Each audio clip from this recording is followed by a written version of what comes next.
Aujourd'hui, nous allons vous présenter la deuxième séance de la production de l'écrit présentée par Khaira Bernossi, École EMET.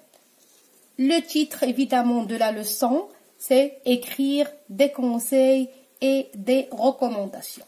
Avant de commencer, nous allons vous présenter certaines images qui indiquent la circulation routière. Alors, regardez ici la première image, aussi la deuxième, aussi la troisième.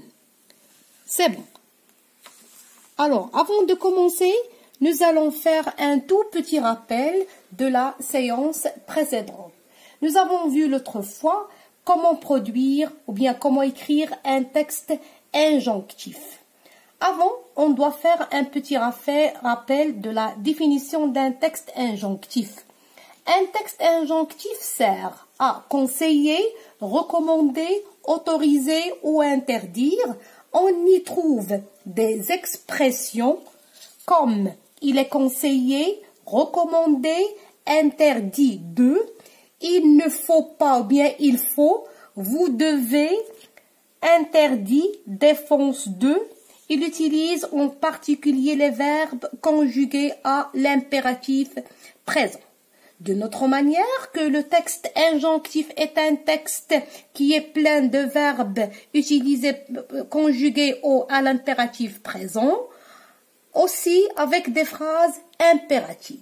Alors, vous savez que nous sommes dans le thème de la circulation routière.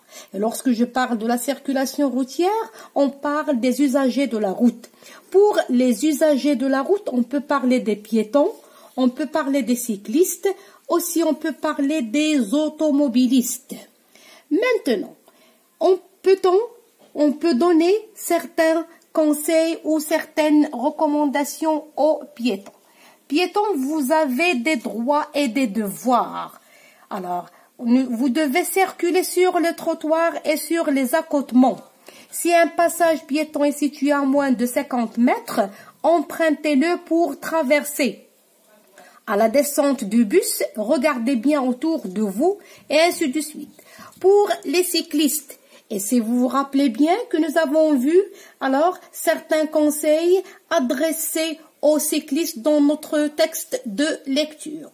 Parmi ces conseils ou ces recommandations, nous pouvons dire que les cyclistes doivent respecter le code de la route. Aussi, ils doivent circuler sur le côté droit de la chaussée. Aussi, ils doivent signaler aux automobilistes leur changement de direction. Pour les automobilistes tenez compte des autres usagers plus vulnérables que vous. C'est-à-dire que pour les automobilistes, alors ralentissez quand vous vous approchez des passages piétons, cédez la priorité aux piétons lorsqu'ils traversent la chaussée, quand vous passez près des arrêts de bus, restez vigilants. Et aussi, il y a d'autres recommandations et d'autres conseils. Vous savez alors, vous remarquez ici que tous les textes ici utilisés sont des textes injonctifs. Revenons à notre sujet ou bien notre leçon, c'est comment produire un texte injonctif. Ici, je m'entraîne à écrire. Ici, voici un texte injonctif. Complétez-le en utilisant les mots suivants. Il faut toujours, ne pas courir, intérêt, recommander, respectant, tendez, circuler et conseiller. Alors, vous savez qu'il s'agit d'un texte à trous, bien un exercice à trous. Pour remplir correctement, bien pour faire correctement cet exercice, nous devons faire attention au contexte et aux mots utilisés.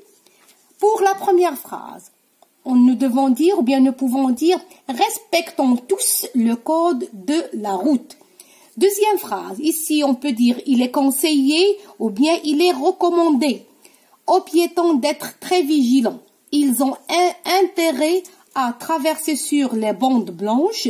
Ne pas courir en traversant permet aux automobilistes de bien les voir.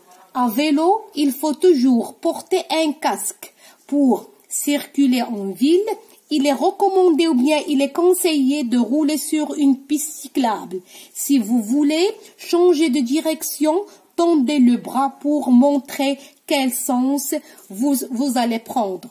Pour votre sécurité, ne circulez jamais entre les voitures. Alors, comme vous remarquez, c'est un texte injonctif, un texte qui est plein de verbes conjugués à l'impératif présent, aussi des phrases impératives. Et à la prochaine fois, Inch'Allah.